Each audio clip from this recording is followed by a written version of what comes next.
Donc en fait, à la fin de notre web documentaire, il y aura un sondage. En fait, notre web documentaire est un sondage participatif. Notre web documentaire revêt 2 couches.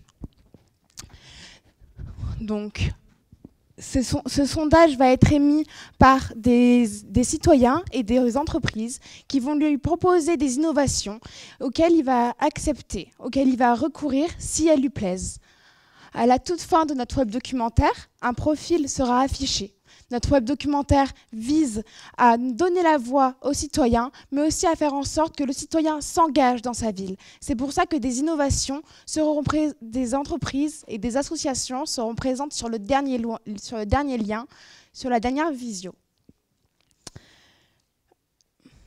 Maintenant que vous avez le projet en tête, je vais laisser Gaëlle faire un petit récapitulatif sur le point artistique. Oui, hello. Alors, je vais faire un petit topo sur le côté artistique. Alors, dans un premier temps, je vais vous présenter l'identité visuelle. Alors, notre logo se présente à lui seul notre problématique, d'où déjà sa typo. Oxy et More n'ont pas la même graisse déjà. More est beaucoup plus accentué, car c'est la valeur ajoutée, c'est le plus, c'est le numérique. Ensuite, s'ajoute la forme du triangle, qui va se superposer, qui va donner une impression de mouvement, donc d'avancement, voilà, au sein du web documentaire, mais aussi dans du numérique. Après, en règle générale, donc sur l'interface principale, pour garder l'esprit Oxymore, j'ai réutilisé et modifié une vieille carte de Toulon napoléonienne, qui, dans celle-ci, va s'ajouter des éléments graphiques du style flat design pour permettre un contraste permanent. Donc voilà déjà les différentes icônes qu'on va retrouver tout au long du web documentaire. Donc les différents domaines, les bâtiments, les réseaux sociaux, les navigations et autres icônes. Les gammes de couleurs utilisées dans le web documentaire sont des gammes plutôt chaudes, on va dire. Donc ça reste dans du rouge, du rose, du jaune. Donc c'est un parti pris car on veut retranscrire vraiment la ville de Toulon, une ville du Sud, une ville lumineuse, forte, qui aspire au dynamisme et à son éveil. Ensuite, tout au long du documentaire aussi, on va retrouver pas mal de photographies et de vidéos. Celles-ci sont retravaillées, surtout les photos, pardon, sont retravaillées de manière dans un style graphique plutôt vintage, on va dire, avec toujours un élément graphique épuré et minimaliste qui va se superposer pour encore garder ce contraste oxymore. Du coup, à toi Anso pour le développement. Oui, donc pour le développement, j'ai réutilisé donc les maquettes que Gaëlle m'a fait parvenir. Pour les composer, donc j'ai utilisé le logiciel Notepad++, dans lequel j'ai utilisé différents langages HTML, CSS, PHP et JavaScript. HTML et CSS, je les ai utilisés dans leur dernière version, soit HTML5 et CSS3, pour éviter tout problème de compatibilité avec les navigateurs. Je me suis aidée de la banque JavaScript jQuery pour les scripts jQuery, tout simplement, parce que ça m'a aidé dans la partie technique et surtout ça m'a fait gagner du temps pour certaines choses. Pour mettre tout ça en place sur le serveur, donc sur le site internet, je me suis aidée du logiciel FileZilla pour le transfert des fichiers. Adminer a été utilisé pour la gestion de la base de données. Base de données qui est elle-même utilisée pour la gestion session utilisateur et pour la collecte des informations utilisées tout au long du web documentaire suivant les choix de l'utilisateur et son profil. Et du coup, je vais laisser Pierre nous faire une petite démo du site internet qui est une démo type d'un utilisateur type que pourrait faire un utilisateur sur notre web documentaire. Voilà, donc quand on arrive sur la première page du web documentaire, on a cette interface, donc on clique sur Rencontrer l'innovation. Et là, on a une vidéo d'immersion.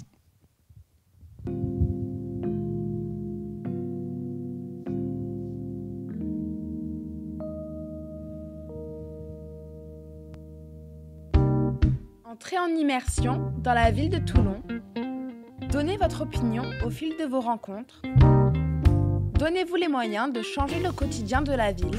Découvrez des inventions utiles et sophistiquées d'Optis, DCNS, TVT, Providence, Enovia et TPM. Ensemble, bâtissons notre Toulon de demain.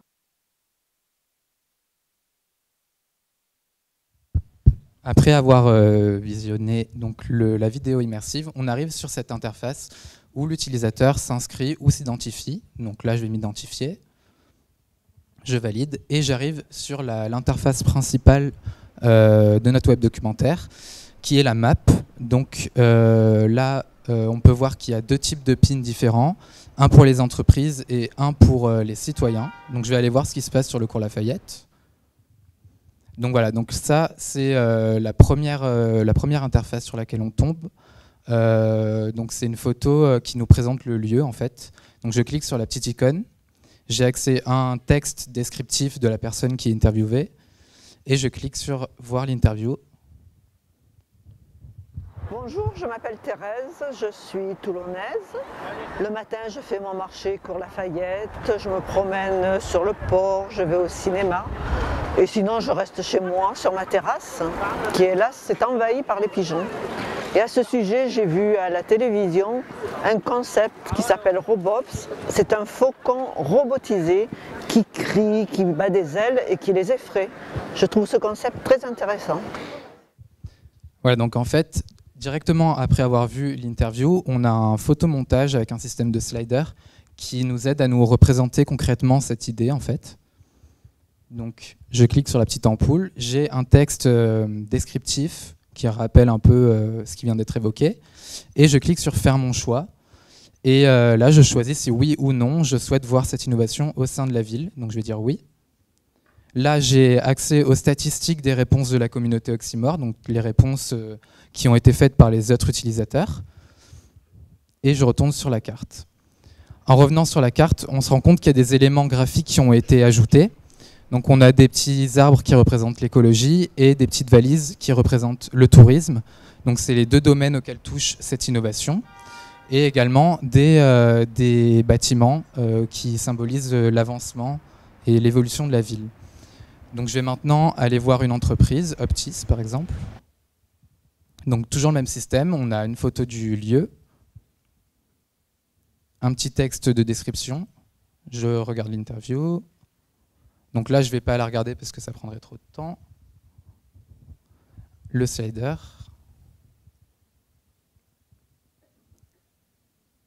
Un texte descriptif. Je fais mon choix. Je mets oui. Les statistiques. Et je reviens à la carte. Donc je vais maintenant vous présenter plus en détail cette interface. Donc on a un menu principal qui est au milieu en bas avec une icône map. Donc c'est l'interface sur laquelle je suis actuellement. On a une icône rencontre.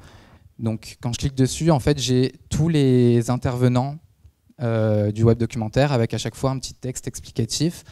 Et on peut voir qu'on a déjà validé, qu'on a déjà rencontré cette personne en fait grâce au petit symbole validé. Voilà. Et on a exactement le même principe pour les innovations. Voilà, donc là, je vais cliquer sur les Robops. On a la description et la petite icône. Donc je retourne sur la map. En bas à gauche, on a le petit signe information qui nous présente le concept et le mode d'emploi du site. En bas à droite, on a les contributions externes avec Facebook, Twitter, Google+. En haut à gauche, on a le petit volume pour couper le son. Et en haut à droite, on voit l'avancement du web documentaire. Donc je ne vais pas faire toutes les interviews parce qu'on n'aurait pas le temps, mais Gaëlle, est-ce que tu peux me montrer des interfaces type pour la fin d'un parcours utilisateur? Oui, bien sûr, là je te les ai envoyés là. Donc voilà, donc là on peut voir une carte complète à la fin du jeu en fait, avec tous les petits symboles qui sont ajoutés. Et à la toute fin, on a un profil qui apparaît. Donc là, c'est le profil plutôt écolo, avec un petit texte explicatif et des liens d'associations dans lesquelles l'utilisateur peut s'impliquer, en rapport avec son profil. Voilà.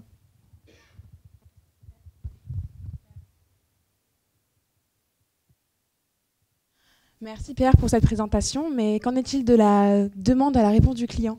Alors, la demande qui nous a été faite, c'était de faire un web documentaire sur l'écosystème numérique toulonnais dans quelques années.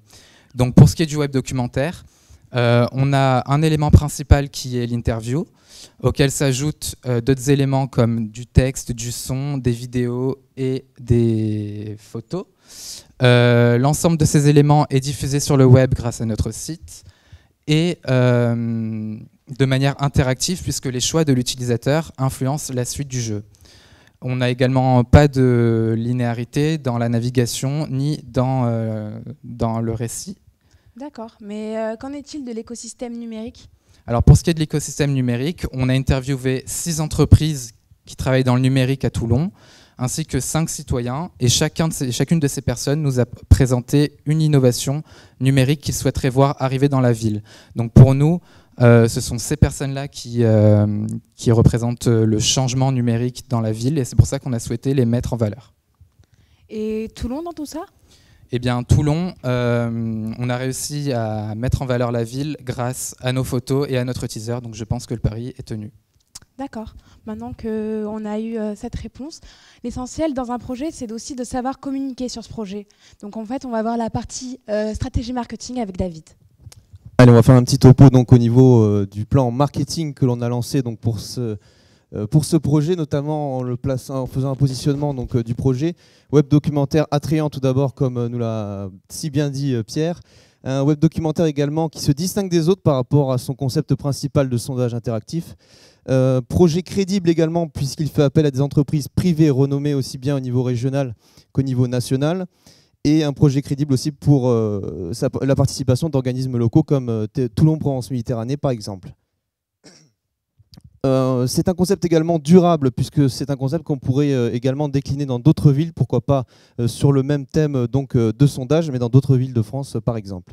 Alors après le positionnement, on s'est également questionné sur les cibles. Elodie vous en a parlé en début de prestation. Les cibles donc, principales, habitants toulonnais, il y a également un cœur de cible, ce sont les 18-40 ans, et puis une cible secondaire, les autres habitants, autres internautes, leaders d'opinion, et journalistes que l'on a d'ailleurs essayé de titiller avec une page Facebook que l'on a lancée il y a moins d'une semaine maintenant. Voilà un petit exemple. Page Facebook donc avec plus de 600 mentions j'aime, on est à peu près sur 100 j'aime par jour.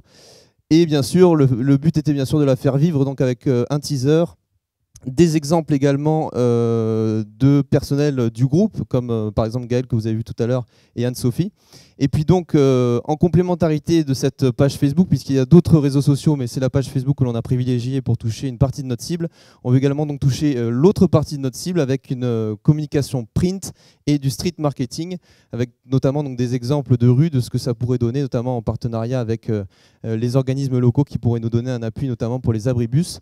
Une communication donc print et street marketing qui va avoir un coût forcément, c'est pour ça qu'on débouche sur un budget qui a été étudié donc avec pas moins de 30 000 € en un mois donc, pour le coût humain, avec notamment les charges patronales qui ont été également comprises, et du coût matériel, le coût de communication également pour les impressions. Voilà, donc au niveau du budget, je pense qu'Elodie en a fait un petit topo au niveau marketing et communication. Merci David. Mais bien sûr, qui dit projet dit vie de projet. Notre projet s'est articulé en 2 axes. Un axe rédaction avec la note d'intention, le dossier de conception et le cahier des charges, et une autre phase de production avec la production, la post-production et la mise en ligne. Le tout conclu par la soutenance que nous sommes en train de faire aujourd'hui. Donc bien sûr, nous avons été soutenus par des outils communicationnels au cours de ce projet, donc tels que Google Doc pour la collaboration rédactionnelle, Dropbox pour le stockage de fichiers et le partage de gros documents, ainsi que WeTransfer pour le transfert de fichiers en one-to-one, et Facebook pour la répartition des tâches, le rappel des réunions et le partage de liens pertinents qui nous ont amenés à ce projet. J'aimerais conclure en vous disant que nous avons peut-être la prétention d'avoir un concept novateur qui vise à démocratiser le web documentaire, qui a pour objectif de toucher toutes les générations, parce que je pense que chacun a son mot à dire. En plus de ça, c'est un concept immersif, avec un univers vraiment défini, et un sondage interactif, parce que les données pourront être collectées et envoyées ensuite aux principaux intéressés. J'aimerais aussi remercier l'enseignement, l'encadrement d'enseignants qui ont fait en sorte que le projet soit celui qu'il est aujourd'hui, le musicien qui a fait notre musique pour le teaser, ainsi que tous les représentants des entreprises qui ont contribué à notre projet et qui ont fait du projet celui qu'il est aujourd'hui. Et on peut remercier aussi Ludo et Melvin pour tout cet après-midi au niveau de la technique. Voilà, au niveau technique. Merci. Oui, bien sûr.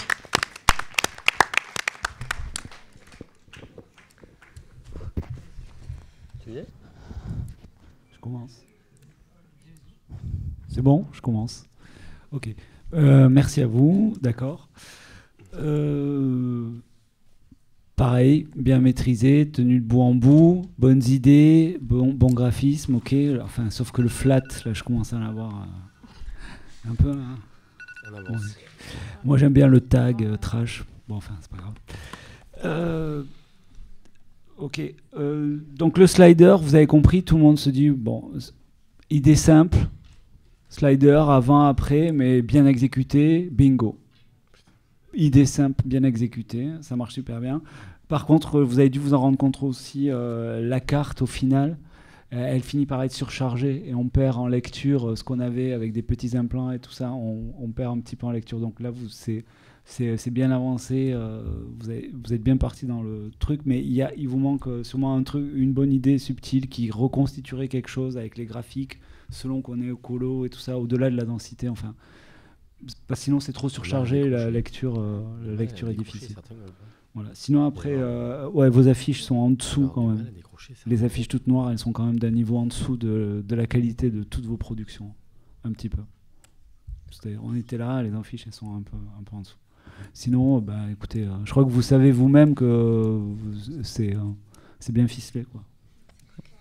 Je pense que c'est un parti pris au niveau de l'affiche, justement pour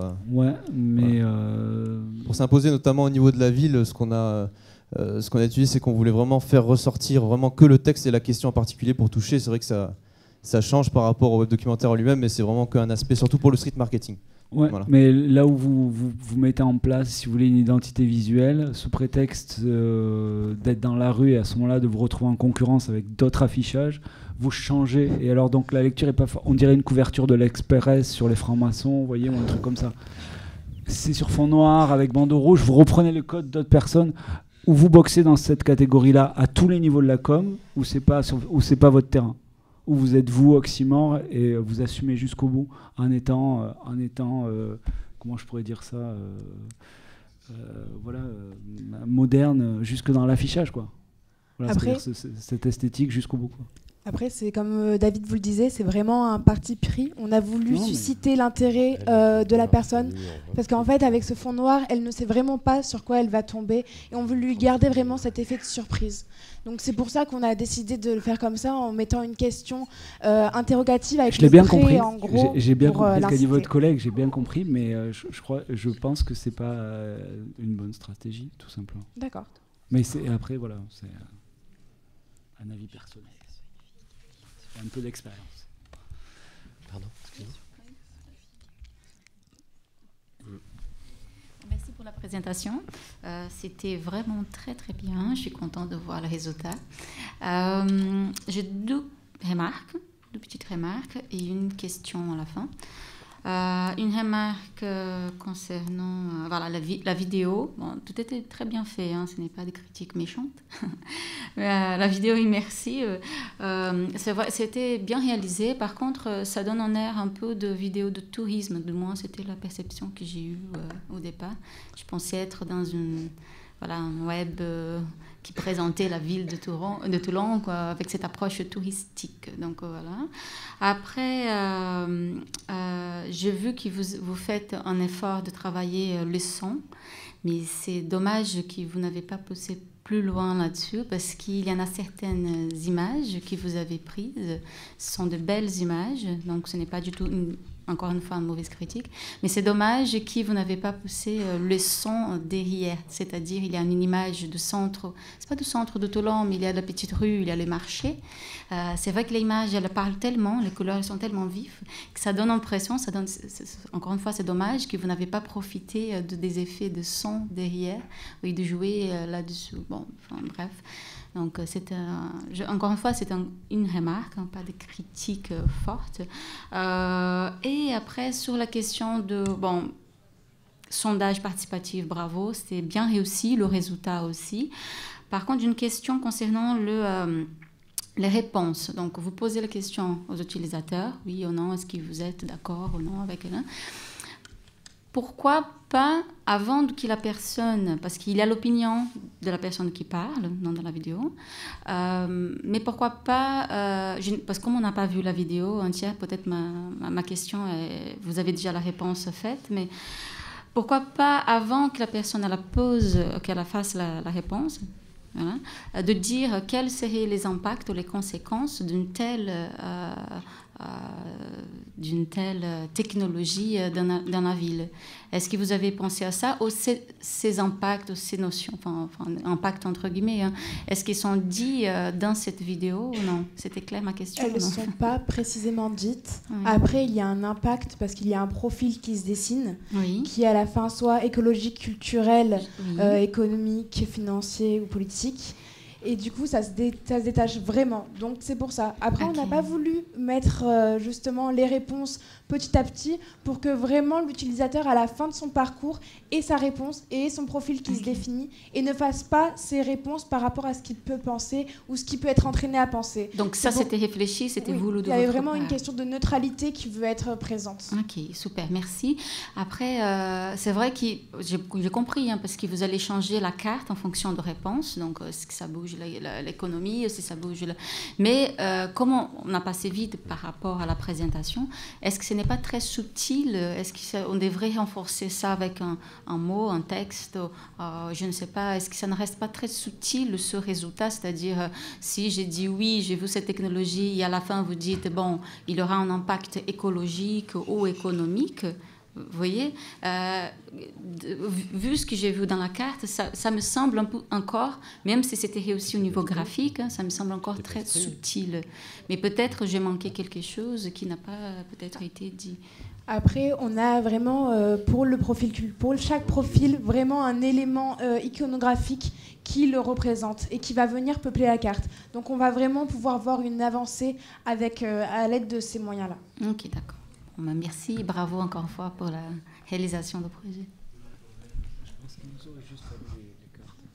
En fait, il nous aurait peut-être juste fallu voir à quoi ressemblait une carte ça se joue entre de profil écolo et à quoi ressemblerait finalement une carte d'un autre profil pour bien comprendre. D'ailleurs, en parlant de ça, l'utilisateur a à la fin son profil qui est dessiné, mais il peut voir aussi d'autres cartes avec d'autres profils différents. Il aura juste à les consulter en cliquant sur la carte pour pouvoir voir qu'est-ce que d'autres utilisateurs auraient pu avoir.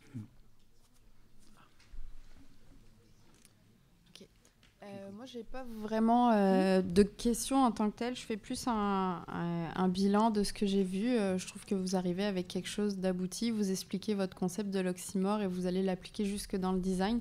Pour ma part, j'ai apprécié le contraste entre la carte et tout votre système de pictogrammes par-dessus, y compris le parti pris dans le traitement photographique aussi dans les autres interfaces. Je trouve que ça fonctionne bien.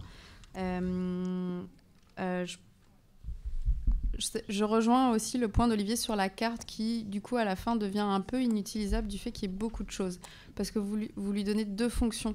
Vous lui donnez à la fois une fonction de navigation à travers les pointeurs pour aller découvrir les contenus et vous lui donnez une fonction de représentation visuelle de l'évolution de la ville. Peut-être que c'était là où le mix, à la fin, devient un petit peu compliqué à comprendre parce que les éléments sont mélangés, mais je vais vous laisser l'occasion de vous défendre. Je vais juste terminer mon point avant.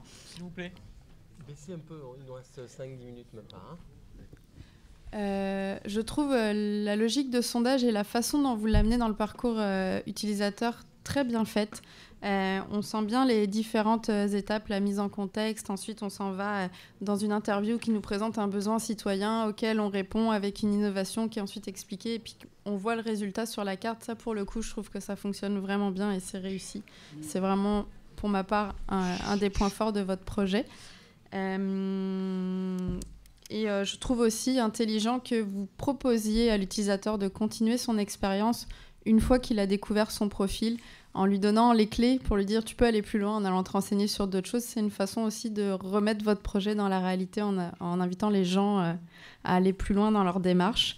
C'est par contre peut-être un peu difficilement amené parce que la jauge est peu visible, donc finalement c'est quelque chose dont on se rend compte vraiment tard dans l'expérience.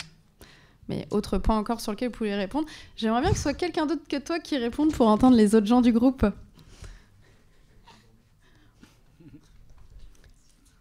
Qui veut se lancer ?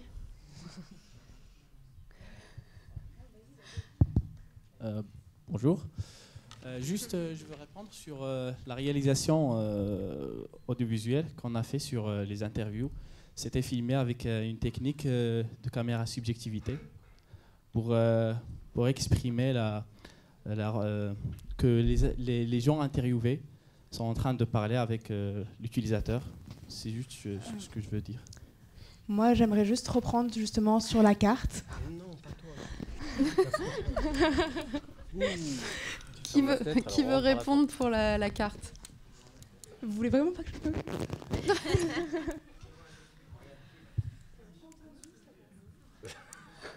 C'est taquine. Allez, vas-y, réponds, vas-y. C'est bon ? Ouais. On l'a fait exprès.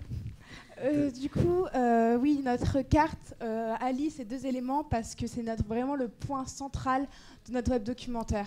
Et c'est vraiment le premier élément de captation que va avoir l'utilisateur. C'est pour ça qu'on a mis l'accent sur non seulement l'avancée, mais aussi le côté des jauges qui sont répercutées sur la carte directement. C'est un parti pris. Je pense juste que nous devrons retravailler sur les icônes à la fin du web documentaire afin qu'elles soient plus visibles ou plus mises en valeur.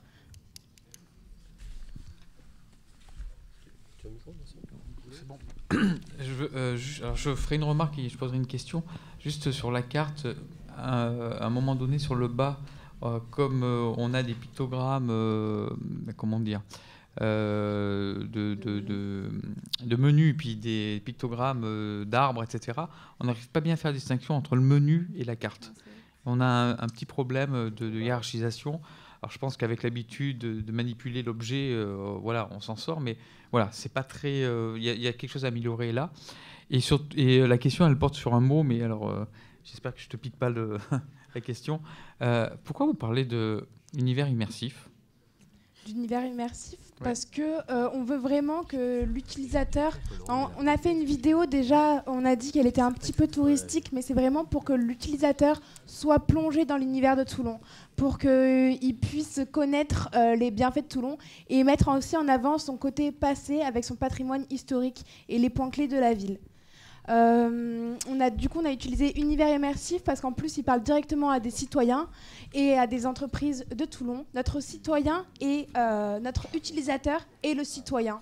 C'est pour ça qu'on a voulu faire cette immersion et qu'on a appuyé sur ce terme-là.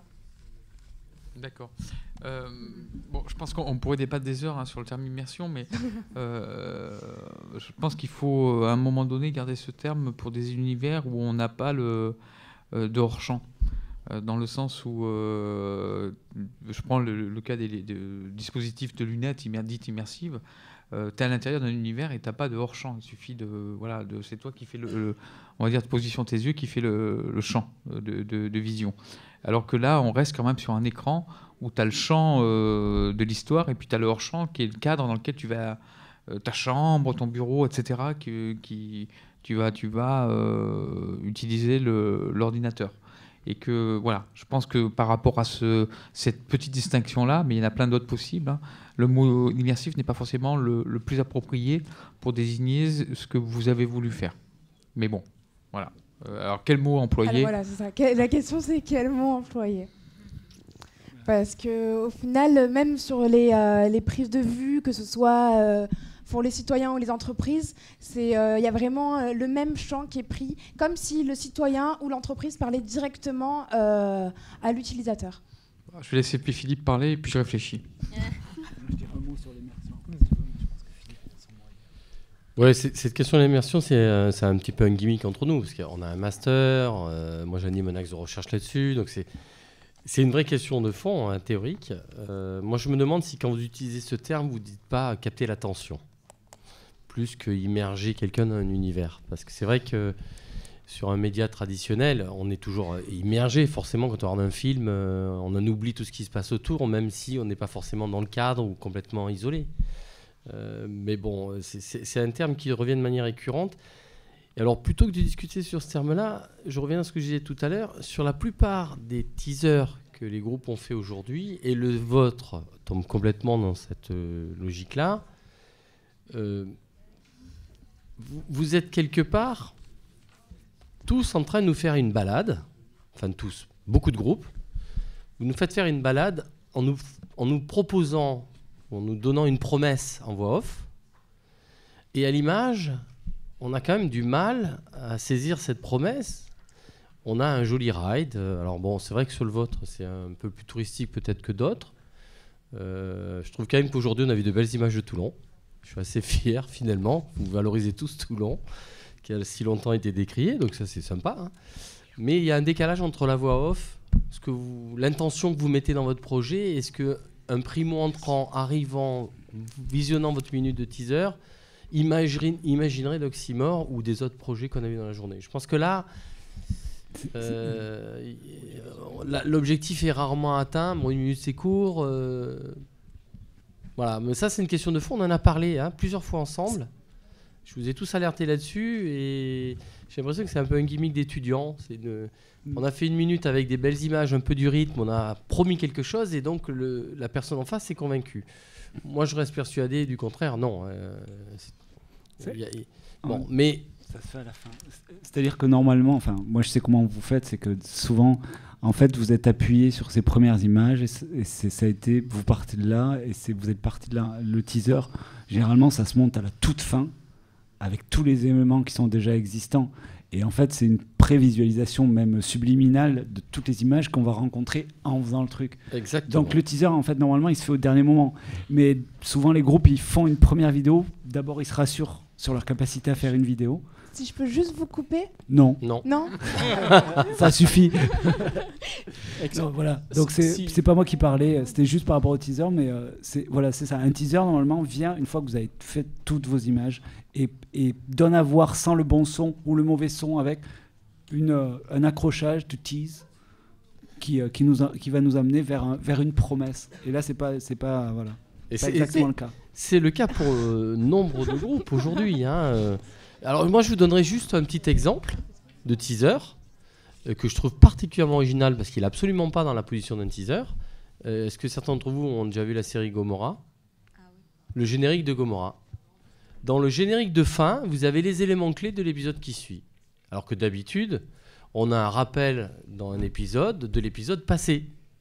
Et là, on est pour le coup vraiment dans une logique de teaser, c'est que vous n'avez pas fini de voir l'épisode, parce qu'ils le font de manière très subtile dès le lancement du générique, et d'entrée, vous donne envie de voir l'épisode suivant, en vous donnant quelques éléments clés qui ne sont même pas montés en cut, comme on a l'habitude de voir, ou avec du fondu, avec des ellipses de temps, qui sont dans des inserts d'écran dans le générique. Donc, regardez, tous. Et ça rejoint la logique d'Olivier qui est de dire finalement un teaser, si c'est pas le truc qui surprend parce qu'on ne sait pas ce que c'est une forme d'accroche, c'est quelque chose dont on a les éléments essentiels pour nous attirer.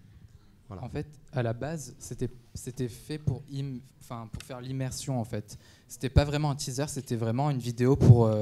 Mais pour s'immerger dans quoi ? Dans Toulon en fait. Ouais. Et après, on s'est rendu compte qu'il manquait un peu des informations sur ce qu'on allait avoir après, donc on a rajouté la voix en fait. Moi, je dirais par exemple, mais on pourrait avoir cette réflexion avec tous les groupes a posteriori, mais moi, j'aurais travaillé sur Oxymore. S'immerger dans Toulon, mais avec cette logique d'Oxymore. Ou alors avec le principe de navigation de votre carte. Parce que cette carte qui a longuement été discutée, moi, je la trouve très intelligente. C'est juste une question de mise en forme. Tu l'as dit tout à l'heure, c'est-à-dire de reprendre la mise en page, de redonner plus de priorité à certains éléments qu'à d'autres, de bien séparer le menu du bas des sapins. Où on a bon. Mais ce double niveau que Pauline tout à l'heure discutait, moi je le trouve très malin. Parce que c'est assez rare qu'on ait à la fois le niveau de circulation et le niveau de progression de l'histoire qui enrichit la carte en même temps. Donc ça, je trouve ça vachement original. Bon, après, c'est juste une question de mise en scène, on va dire. Voilà. Alors, sur les remarques, je vais terminer sur 2 remarques très courtes. La première, c'est... j'ai été un petit peu gêné par les démos. Alors, d'abord, j'étais gêné. Alors, j'ai trouvé intéressant que tu présentes le développement, mais à l'endroit où tu l'as mis, vous l'avez mis avant la démo. Moi, j'attendais la démo. J'attendais de voir Oxymore, le concept. Et donc, c'est pas que ta partie était pas importante, elle est déterminante. Mais c'est vrai, ça m'a un petit peu surpris.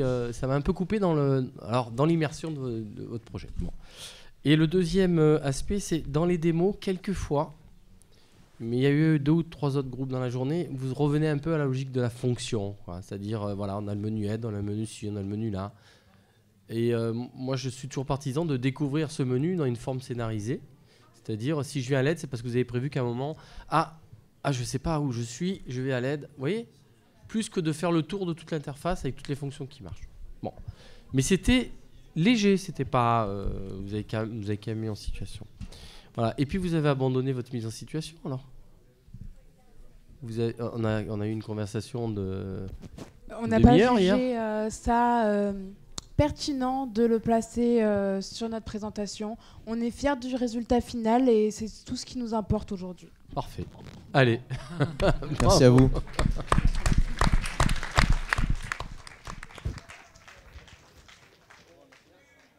Ils nous ont coupé le micro, mais c'était pour vous remercier. Merci à Ludovic, Melvin pour le temps passé et la techno qui a marché. Voilà, on vous revoit dans la salle de conseil dans, on l'espère, 1 heure, un peu moins peut-être. Hein ? Restez pas loin. Ouais. Je te donne ça ? Ouais. Je les monte juste et puis tu me la redicteras.